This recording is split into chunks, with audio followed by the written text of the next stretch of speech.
Hello friends, ಅಸ್ಸಲಾಮು ಅಲೈಕುಮ್. ಎಲ್ಲರಿಗೂ ನಮಸ್ಕಾರ. Welcome to my channel me and my angels. ಇವತ್ತು ನಾನು ಗ್ರೀನ್ ಚಿಕನ್ ಹೇಗೆ ಮಾಡೋದು ಅಂತ ಹೇಳ್ತೀನಿ.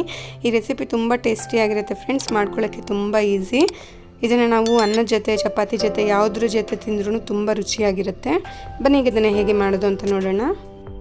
ಫಸ್ಟು ಒಂದು ಮಿಕ್ಸಿ ಜಾರಲ್ಲಿ ಒಂದು ಮೀಡಿಯಮ್ ಸೈಜ್ ಈರುಳ್ಳಿನ ಕಟ್ ಮಾಡ್ಕೊಂಡು ಹಾಕ್ಕೊಳ್ಬೇಕು.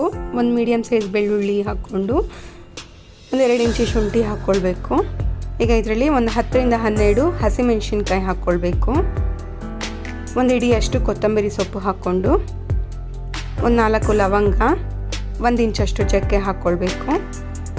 1 ಟೀ ಸ್ಪೂನಷ್ಟು ಕರಿಮೆಣಸು, ಒಂದು ಚಿಕ್ಕ ಗ್ಲಾಸಷ್ಟು ನೀರು ಹಾಕ್ಕೊಂಡು ಈಗ ಇದನ್ನು ಫೈನ್ ಪೇಸ್ಟ್ ಮಾಡ್ಕೊಳ್ಬೇಕು. ಈ ರೀತಿ ಪೇಸ್ಟ್ ಮಾಡ್ಕೊಂಡು ಪಕ್ಕಕ್ಕೆ ಇಟ್ಕೊಳ್ಳೋಣ. ಈಗ ಒಂದು ಬೌಲಲ್ಲಿ ಅರ್ಧ kg ಚಿಕನ್ನು ಚೆನ್ನಾಗಿ ತೊಳೆದು ಹಾಕ್ಕೊಳ್ಳೋಣ. ಅರ್ಧ kg ಚಿಕನ್ ಇದೆ. ಇದು ಒಂದು 3-4 ಸತಿ ಚೆನ್ನಾಗಿ ತೊಳೆದು ಚಿಕನ್ ಹಾಕ್ಕೊಂಡು ಇವಾಗ ಇದರಲ್ಲಿ ನಾವು ರುಬ್ಬಿಟ್ಕೊಂಡಿರುವಂತಹ ಪೇಸ್ಟ್ ಹಾಕ್ಕೊಳ್ಬೇಕು. ಪೇಸ್ಟ್ ಹಾಕ್ಕೊಂಡ್ಮೇಲೆ ಈಗ ಇದರಲ್ಲಿ 1.5 ಟೀ ಸ್ಪೂನಷ್ಟು ಉಪ್ಪು ಹಾಕ್ಕೊಳ್ಳೋಣ. ಅರ್ಧ ಟೀ ಸ್ಪೂನಷ್ಟು ಅರಿಶಿನ ಪುಡಿ ಹಾಕ್ಕೊಂಡು 1 ಟೀ ಸ್ಪೂನಷ್ಟು ಗರಂ ಮಸಾಲ, ಹಾಗೆ ಅರ್ಧ ನಿಂಬೆಹಣ್ಣಿನ ರಸ ಹಿಂಡ್ಕೊಳ್ಬೇಕು. ನಿಂಬೆಹಣ್ಣಿನ ರಸ ಎಲ್ಲ ಹಿಂಡಿ ಆದಮೇಲೆ ನಾವಿವಾಗ ಇದನ್ನೆಲ್ಲ ಚೆನ್ನಾಗಿ ಮಿಕ್ಸ್ ಮಾಡ್ಕೊಳ್ಳೋಣ.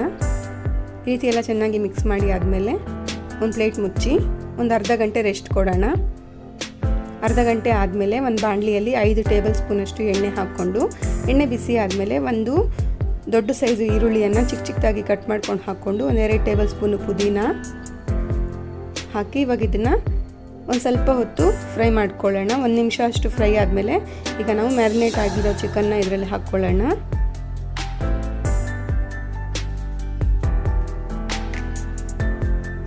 ಈಗ ಇದನ್ನೆಲ್ಲ ಚೆನ್ನಾಗಿ ಮಿಕ್ಸ್ ಮಾಡಿ, ನೀರು ಹಾಕ್ಕೊಳ್ಳೋಕೆ ಹೋಗಬಾರ್ದು. ನಾವು ಇದರಲ್ಲಿರೋ ನೀರೇನೇ ಚಿಕನ್ ಬೇಯಕ್ಕೆ ಸರಿ ಹೋಗುತ್ತೆ.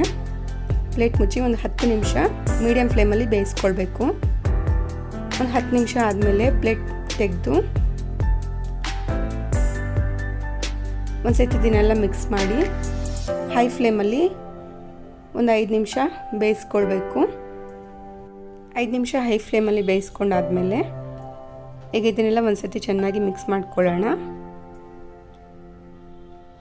ಈ ಥರ ಎಲ್ಲ ಒಂದು ಸತಿ ಚೆನ್ನಾಗಿ ಮಿಕ್ಸ್ ಮಾಡಿ ಈಗ ನಾವು ಮತ್ತೆ ಪ್ಲೇಟ್ ಮುಚ್ಚಿ ಒಂದು 10 ನಿಮಿಷ ಸಿಮ್ಮಲ್ಲಿಟ್ಟು ಬೇಯಿಸ್ಕೊಳ್ಬೇಕು. ನೋಡಿ, 10 ನಿಮಿಷ ಆದಮೇಲೆ ರೆಡಿಯಾಗಿದೆ. ಈಗ ಇದನ್ನೆಲ್ಲ ಒಂದು ಸತಿ ಚೆನ್ನಾಗಿ ಮಿಕ್ಸ್ ಮಾಡಿ ಕೊನೆಯದಾಗಿ ಕೊತ್ತಂಬರಿ ಸೊಪ್ಪನ್ನು ಚಿಕ್ಕದಾಗಿ ಕಟ್ ಮಾಡ್ಕೊಂಡು ಹಾಕ್ಕೊಂಡು ಮಿಕ್ಸ್ ಮಾಡಿಕೊಂಡ್ರೆ ಗ್ರೀನ್ ಚಿಕನ್ ರೆಡಿ. ಈಗ ಇದನ್ನು ನಾವು ಸರ್ವ್ ಮಾಡ್ಕೊಳ್ಳೋಣ. ಈ ರೆಸಿಪಿ ವೈಟ್ ರೈಸ್ ಜೊತೆ ತುಂಬ ಟೇಸ್ಟಿಯಾಗಿರುತ್ತೆ ಫ್ರೆಂಡ್ಸ್, ಹಾಗೆ ಚಪಾತಿ ಜೊತೆಯನ್ನು ತಿನ್ಬಹುದು. ಸೈಡ್ ಡಿಶ್ ಆಗಿ ಕೂಡ ನಾವು ಸರ್ವ್ ಮಾಡ್ಕೊಳ್ಬಹುದು. ನಿಮಗೆ ಈ ರೆಸಿಪಿ ಇಷ್ಟ ಆದರೆ ಪ್ಲೀಸ್ ಫ್ರೆಂಡ್ಸ್ ನನ್ನ ಚಾನಲ್ನ ಸಬ್ಸ್ಕ್ರೈಬ್ ಮಾಡ್ಕೊಳ್ಳಿ, ಲೈಕ್ ಮಾಡಿ, ಶೇರ್ ಮಾಡಿ, ಕಮೆಂಟ್ ಮಾಡಿ. Thanks for watching my channel.